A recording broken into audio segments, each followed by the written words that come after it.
Doctor Sandeep Patidar, अमृतंजलि Ayurveda Udaipur से हैं। तो मैं चाहूंगा सर अपना इंट्रोडक्शन दें और क्या स्टार्टअप है, किस तरीके से आपने इस जर्नी को, स्टार्टअप को चुना, क्योंकि आज भी लोग नौकरियां ढूंढ रहे हैं सर। सबसे पहले तो बहुत बहुत धन्यवाद मीना साहब, जो आपने प्लेटफॉर्म दिया कुछ मंच पे बोलने का। मेरा नाम संदीप पाटीदार है और हमारी कंपनी का नाम है अमृतांजलि आयुर्वेद प्राइवेट लिमिटेड। हमें पिछले 12 सालों से हम इस क्षेत्र में काम कर रहे हैं और हमने शुरुआत करी थी सबसे पहले जड़ी बूटी की। मतलब उस टाइम से हम काम कर रहे हैं जिस समय, अब तो ऑनलाइन हो गया, बिजनेस बहुत आसान हो गया। उस समय ऐसा नहीं था कि हमें डायरेक्ट कोई प्लेटफॉर्म मिले या हम कहाँ मटेरियल बेचें। और जड़ी बूटियों का भी इतना ज़्यादा, भारत में भी देखें तो इतना ज़्यादा लोगों को पहचान नहीं थी कि हमें जड़ी बूटियों को लेना चाहिए या इससे वाकई में फ़ायदा होता है। जब कोविड आया उसके बाद थोड़ा अवेयरनेस ज़्यादा हुई तो मतलब जो भी है पीपल जड़ी बूटी में जाने लगे। तो सबसे पहले हमने जंगलों से शुरुआत करी, वहाँ से हमने सीड कलेक्शन किए। सीड कलेक्शन करने के बाद उसको मल्टीप्लाई किया। मल्टीप्लाई करने के बाद हमने सबसे पहला कदम गाँव की ओर रखा, क्योंकि हमें पता है कि शहर में नौकरी भी मिल सकती है और शहर में आराम से व्यापार भी हो सकता है। पर गांव के जो लोग हैं, गांव के जो किसान हैं या गांव के जो युवा है, उनको पढ़ाई में भी वो अच्छे हैं, पढ़ने में भी एक्सपर्ट है, मेहनत भी करते हैं, सब कुछ है उनके पास, पर उनके पास एक रास्ता नहीं दिखता है कि हमें आगे करना क्या है। या तो वो नौकरी की तलाश करते हैं या गवर्नमेंट जॉब के लिए मेहनत करते हैं। मतलब दो ही उनके पास होता है गाँव में, कि या हमें कोई अच्छी सरकारी नौकरी मिल जाए या फिर हो सकता है कि हमें कोई ऐसे जगह प्लेटफॉर्म पे कोई नौकरी मिल जाए। तो उनके लिए, गांव वालों के लिए बहुत अच्छी बात होती है कि गांव का लड़का चलो बाहर शहर में पढ़ाई कर रहा है, नौकरी कर रहा है। तो हमने गांव में रह के ही सबसे पहले किसान की स्थिति को चेंज किया। स्थिति को चेंज करने का मतलब, परंपरागत खेती जो किसान कर रहे हैं उसमें इतना मुनाफा किसान को मिलता नहीं है, जिसके कारण किसान सिर्फ एक अपनी दिनचर्या की जिंदगी है, उस जीवन को जीता है। तो हमने उनको एक मेडिसिनल प्लांट की ओर ले गए, औषधि फसलों की तरफ, जो उनकी अर्निंग अगर 20-50 हो रही है, 20-50 हज़ार रुपये वो मतलब उत्पादन उनको मिलता है, तो हम उनको लाख से 2 लाख 3 लाख रुपए कैसे मिले, ताकि गांव में ही अगर उनको एक अच्छा रिटर्न मिलेगा तो कोई किसान भी अपनी ज़मीन नहीं बेच पाएगा। तो सबसे पहले हमने उनकी ज़मीन सुधार का काम किया। फिर ज़मीन के अंदर हमने प्राकृतिक खेती को बढ़ावा दिया। फिर जैविक खेती कैसे करते, फिर उसके अंदर से जो उत्पादन आता है, तो उत्पादन में किसान मंडी लेके जाता है, तो मंडी लेके जाता है तो उसको सही भाव मिल नहीं पाता है। तो हमने किसानों को गांव-गांव में ट्रेनिंग देके वहीं पे उनसे प्रोडक्ट बनवाए। जैसे वेजिटेबल की भी आज हम बात करें तो जो भी वेजिटेबल अगर ले जाते हैं, जब मंडी में ले जाते हैं तो रिटर्न किसान अपने घर नहीं ले जा सकता, क्योंकि उसको नुकसान होता है। हमने वहीं के उनके हिसाब से एक कम बजट में सोलर ड्रायर बनाया। सोलर ड्रायर में उनको बोला इन्हीं सब्जियों को सुखाओ। सुखाने के बाद आज अगर आप देख रहे होंगे अमेजोन वगैरह जहाँ भी, तो 350 रुपये का 100 ग्राम मिलता है ड्राई वेजिटेबल। वो वेजिटेबल हमने उनको वहाँ करना सिखाया ताकि उनको अपने प्रोडक्ट के उत्पाद का सही वैल्यू मिल सके। तो आज ऐसा हमारा पूरे भारत में हम बात करें तो पैन इंडिया हमारा है, समथिंग हमारे पास 2.5 लाख फार्मर जुड़े हुए हैं जो एक सफलतापूर्वक खेती कर रहे हैं और सब अपना अपना रोजगार। हम उनको पूरी ट्रेनिंग देते हैं कि गांव में कैसे उत्पादन करना है, प्रॉपर ऑथेंटिक प्रोडक्ट कैसे बनाना है, क्योंकि आज के समय में प्रोडक्ट तो हर कोई बना लेगा, उत्पाद बनाना बड़ी बात नहीं है। उस उत्पाद की ऑथेंटिक क्या है, उस उत्पाद की इतनी वैल्यू क्या है, जो अगर कोई पीपल लेता है या कोई भी अगर उसको यूज़ करता है तो क्या वाकई में इफेक्टिव है। अगर कोई प्रोडक्ट इफेक्टिव है तो उसकी रिपीट डिमांड बढ़ती है। तो हमने ये चीज़ें सबसे पहले शुरुआत, उस प्रोडक्ट में जो कंटेंट लगते हैं उस कंटेंट को हमने सुधारा। प्रॉपर न्यूट्रिशन कैसे जाए खेत के अंदर, वो सारी चीज़ें किसान को हम समझाते हैं। कम खर्च में अधिक उत्पादन कैसे हो, तो हमने गांव में ही रोजगार स्टार्टअप चालू किए। इसी तरीके से जैसे अपन बात करते हैं लकड़ी का भी, जैसे लकड़ी का ज़्यादा यूज़ होता है जलाने के लिए, तो हमने जो गांव में गाय होती है, गाय के गोबर से हमने उनको लकड़ी वाला गट्टा तैयार किया ताकि कहीं लकड़ी ना जला के गाय के गोबर वाला यूज़ करे। गाय के जो गोमूत्र है उससे हमने प्रोडक्ट बनाना सिखाए। गांव के अंदर जो वेस्टेज चीज़ें होती है, वेस्टेज चीज़ें से प्रोडक्ट कैसे बनाए, ताकि गांव के लड़के गांव में रह के ही एक रोजगार स्टार्टअप कर सके। तो आज के समय में मेरा कहना, मैं भी एक गवर्नमेंट जॉब ही करता था और अच्छी भली लाइफ थी गवर्नमेंट की, पर मुझे लगा कि नहीं यार, नौकरी नहीं करनी चाहिए। नौकरी तो ठीक है, चलती रहेगी, रिटायरमेंट भी हो जाएंगे। तो हमने एक कदम उठाया कि क्यों ना हम एक ऐसे व्यापार की तरफ जाएं जिसमें सबका भला हो। तो व्यापार ऐसा करना चाहिए कि सबका भला हो, सबका फायदा हो। तो वो व्यापार में जो हमसे जुड़ते हैं उनको भी बेनिफिट मिलता है। तो हमने गांव में, और सबको आज हम यही बोलते हैं कि आप नौकरी कम और व्यापार खुद का करो। और आज के समय में तो इतने सारे प्लेटफॉर्म हो गए हैं कि अगर आज हम कोई सा भी स्टार्टअप शुरू करते हैं तो इजी वे में हमें मार्केट मिल सकता है। तो हम यही बताते हैं कि अगर आज के समय में हमें फ्यूचर अगर देखना है, आने वाले समय अगर हमें अच्छा बनाना है, तो हमें एक व्यापार की तरफ जाना पड़ेगा। और व्यापार कोई सा भी कर सकते हैं, अगर छोटा हो या बड़ा हो, अगर किसी व्यापार में प्रॉपर कॉन्सेंट्रेट अगर हम करते हैं तो हर व्यापार सक्सेस है और हम 10 को एम्प्लॉय दे सकते हैं। ग्रेट, बहुत बढ़िया बात बताइए। सर के लिए जोरदार तालियां बनती हैं। सर ने बता दिया आदित्य जी, व्यापार तो करना चाहिए, पर व्यापार बिना पैसे के कैसे शुरुआत करें? यस या नो? भाई पैसा तो है नहीं हमारे पास में, तो ऐसा कौन सी स्किल है जो मैं आदित्य जी से जानना चाहूंगा कि डेवलप करे, और बिना पैसे के भी आदमी स्किल को डेवलप करके कौन कौन सी स्किल डेवलप करे जिससे वो बिना पैसे के भी व्यापार को बिल्डअप कर सके? देखिए, आज का समय अभी मैंने बताया बहुत ऑनलाइन हो गया है। आज गवर्नमेंट भी इतना सपोर्टिंग कर रहे हैं। आजकल 2 रास्ते हैं। पहला रास्ता है गवर्नमेंट की हेल्प, तो गवर्नमेंट की हेल्प भी इजी वे में मिल रही है।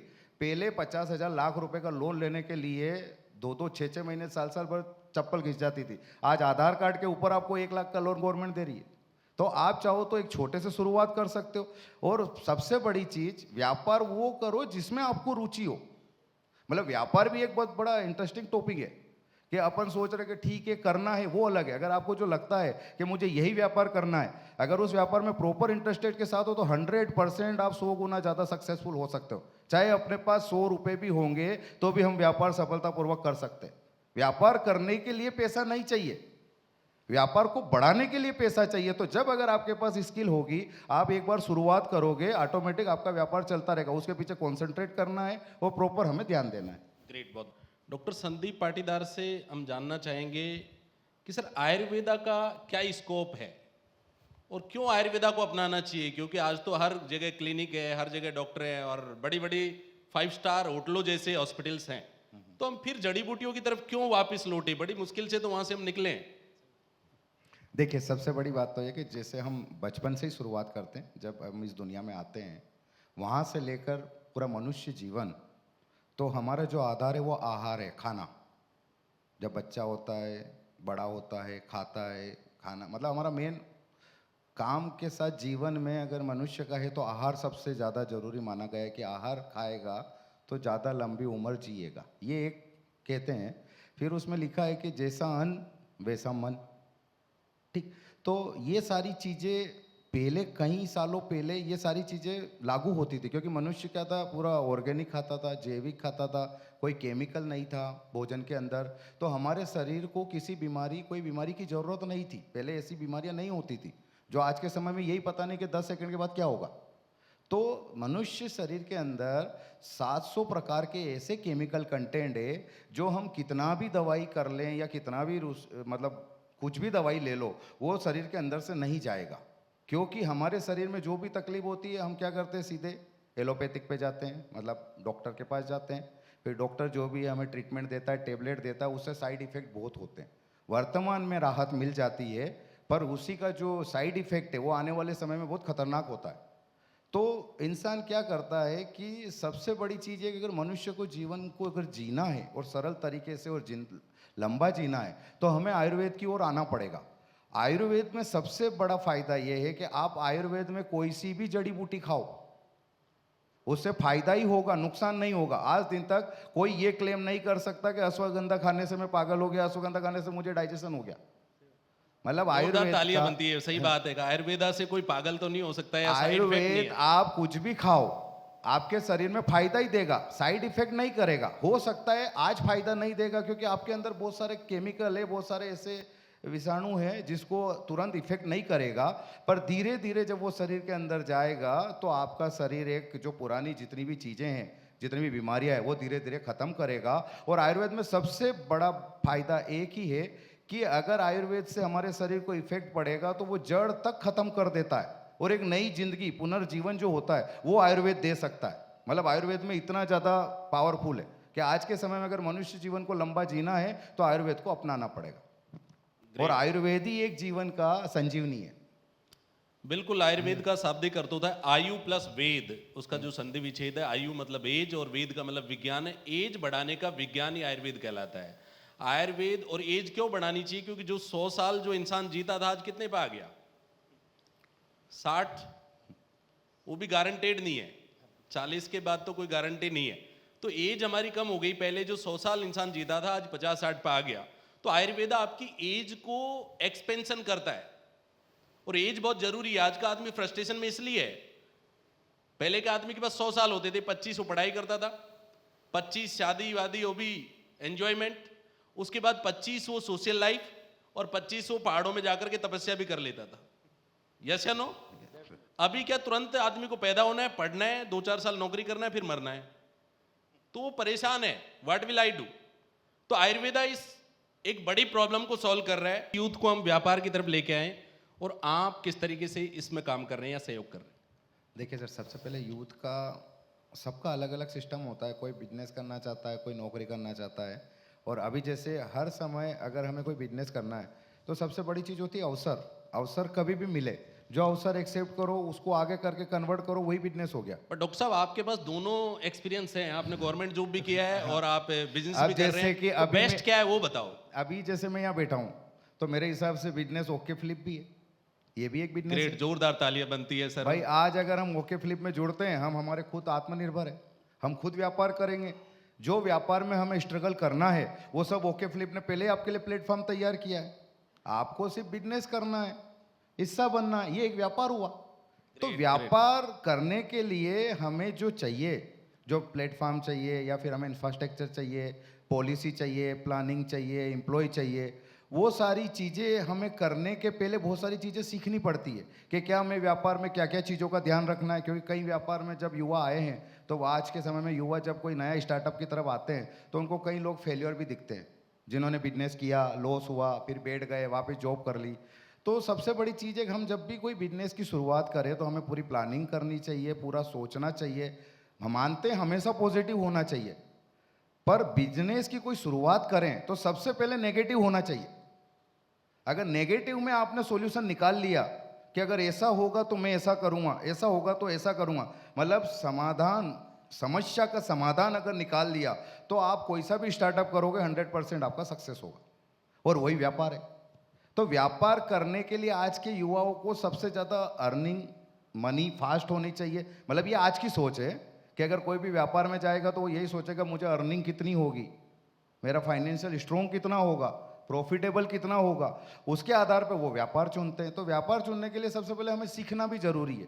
भाई इंसान सीखेगा और या तो लर्निंग और अर्निंग भी कर सकता है, सीखते सीखते भी व्यापार कर सकता है। तो व्यापार कोई सा भी कर सकता है, और जहां से वो शुरू करना चाहे वहीं से व्यापार शुरू हो यही जाए। एक बड़ा इशू है कि बच्चों के अंदर स्टेबिलिटी नहीं है। वो 6 महीना तो कुछ और करना चाहते हैं, फिर 6 महीने बाद कुछ और करना चाहते हैं, फिर 6 महीने बाद जैसे प्रॉब्लम आती है वो उसको बाईपास करना चाहते हैं।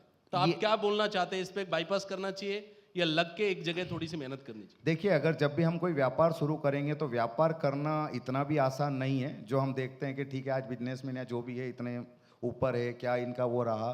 तो हर एक को एक स्ट्रगल टाइम होता है। कभी कभी क्या होता है, जब व्यापार में हम मेहनत करते हैं, मेहनत का मतलब आज हम व्यापार करेंगे तो पब्लिसिटी भी जरूरी है, एडवर्टाइजमेंट भी जरूरी है। तो सारी हम कई चीज़ें ऐसी होती है जो हम धीरे धीरे उसको करते रहते हैं, और कुछ स्ट्रगल आते हैं। पता चला कि एक उदाहरण देते हैं कि अभी चल रहा अप्रैल, जून में उनकी डील बहुत अच्छी बैठने वाली है, पर हो सकता है कि उनको अप्रैल मई में ऐसा समय आ गया जो उनका लॉसेस है। तो यहाँ वर्तमान को देख के वो पीछे हट जाते हैं। बल्कि हमें व्यापार में हमेशा आगे बढ़ना चाहिए, धैर्य रखना चाहिए। ऐसा जरूरी नहीं कि हमेशा स्ट्रगल आए। अगर आज आप मेहनत कर रहे हो तो इस मेहनत का फल आपको आने वाले टाइम में जरूर मिलेगा। तो जब भी हम जिस लाइन में जुड़ें उस लाइन में कम से कम हमें 3 साल देना चाहिए। और अगर हमारा उससे 3 चीज फायदा है, 3 फायदा है। पहला, हमारा एक्सपीरियंस बढ़ेगा, हमें धीरे धीरे जो जो नुकसान हुए उसको हम सीखेंगे ताकि अगली बार वो गलतियां नहीं होगी। दूसरा, हमारे जितने कनेक्टिंग हुए उससे हमें व्यापार बढ़ेगा। तो व्यापार में धैर्य जरूरी है, और हमेशा जब भी अगर कोई शुरुआत करे तो उसको ब्रेक में छोड़ना नहीं चाहिए, उसको कंटिन्यू करना चाहिए। वो सक्सेस 100% मिलती है। एक बड़ा फंडा बताया इन्हों को, 1000 दिन जो है वो अपना दिमाग में डालना चाहिए। कम से कम 1000 दिन हम एक काम में लगाते हैं तो उसके आप एक्सपर्ट हो जाते हो, और धीरे धीरे स्किल आपके डेवलप होने लगते हैं।